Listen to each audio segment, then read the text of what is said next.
You know that feeling, right? That little click when you plug an Ethernet cable into your computer? It's so familiar.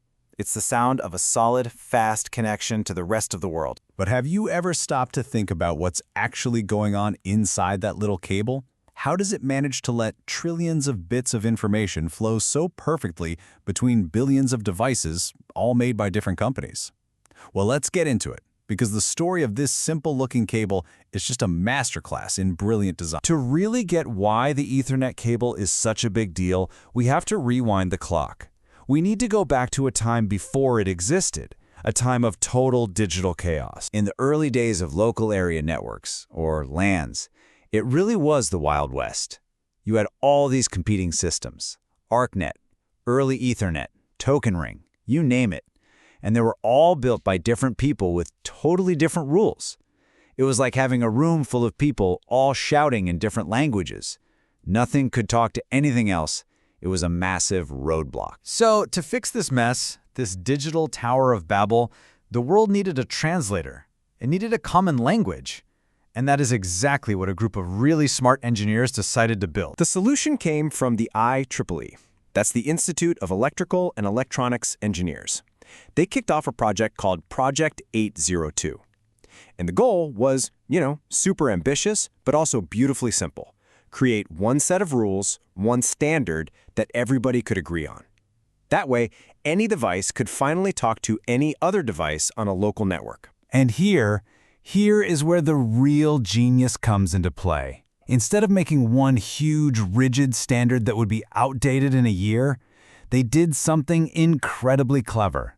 They split the problem into two distinct layers. See, this two-layer approach is the secret sauce. The top layer, the LLC, that's your universal translator.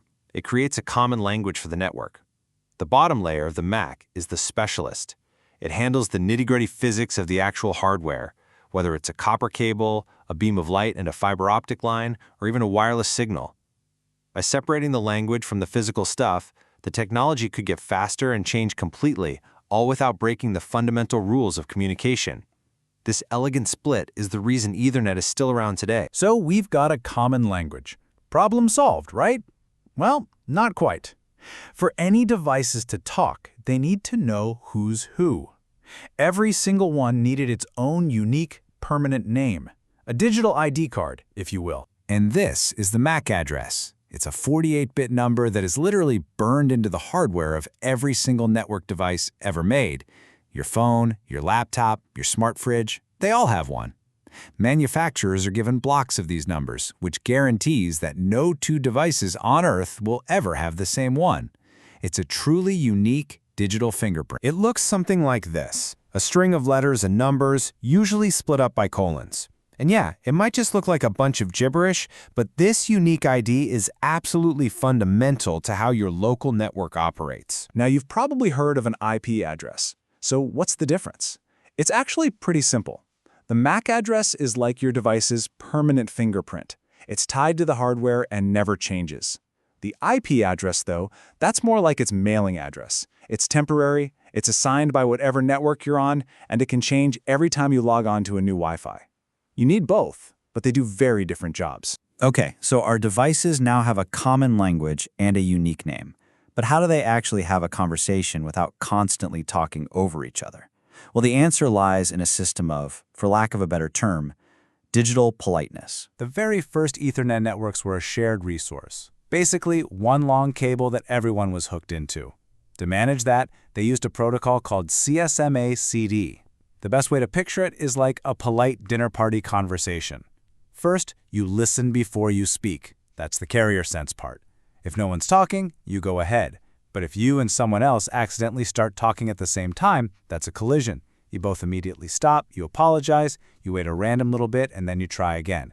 It's a really simple, elegant way to share the line. And when a device speaks, it doesn't just shout random data into the network. No, it packages that data into a very structured, standardized message. Think of it like a standard issue postal envelope. It's called an Ethernet frame. Every single one of these frames follows the exact same structure. It kicks off with a preamble, which is like a little ahem, listen up, that gets all the device clocks synchronized. Then you have the to and from addresses. Those are the destination and source MAC addresses. The type field tells you what kind of data is inside the package. Then comes the actual data itself, your email, a piece of a website, you name it. And finally, a CRC check, which is a clever piece of math that makes sure the message didn't get scrambled on its drummy. Now here's a fascinating little detail. According to the official standard, an Ethernet frame cannot be smaller than 64 bytes. If your data is too small, the system actually has to stuff it with blank information just to meet that minimum size. So why? Why would you enforce a minimum size? I mean, it seems inefficient, right? Well, it turns out there is a very, very clever reason, and it's tied directly to that polite conversation system we just talked about. Okay, so here's the critical part. On a long network cable, it takes time for a signal to get from one end to the other. The 64-byte minimum size makes sure that the sending computer is still talking by the time a signal for a collision, which has to travel all the way to the end of the line and all the way back, can actually reach it. If the message was too short, the sender might finish transmitting before it ever heard the "hey, we collided" signal. The error would just be lost. It's a simple rule, but it guarantees the whole system is reliable. The original Ethernet was an absolute marvel, but let's be honest, it ran at what we'd now call a snail's pace. The final piece of this whole story is how that brilliant, flexible design allowed it to evolve and keep up with our crazy demand for more and more speed. Just look at this progression. We went from 10 megabits per second back in the 80s to 100 megabits with fast Ethernet in '95. Then, just a few years later, a massive jump to gigabit Ethernet, then 10 gig, and today we're talking 40, 100, and even faster speeds in data centers. The standard just scaled beautifully. And as the speed shot up, the cables themselves totally transformed right along with them.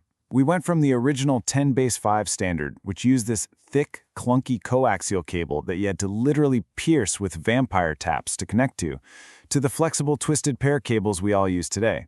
And for the really high speeds, we moved to things like 10,000 base LX and beyond, sending data as beams of light down fiber optic cables. All of this innovation was possible because those core rules, the MAC addresses and the frame structure, they stayed the same. So why did Ethernet win? Why do we all have Ethernet ports and not token ring ports? It really just comes down to this. It was simpler and way cheaper than its competitors, but the most important thing was that its layered design was brilliantly built to evolve.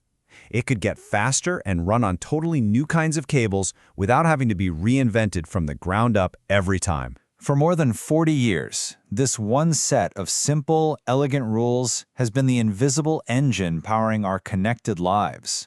From a small office network to the gigantic data centers that run the cloud, its DNA is everywhere. It really makes you wonder, what foundational, brilliantly simple idea being designed right now will be quietly powering our world for the next 40 years?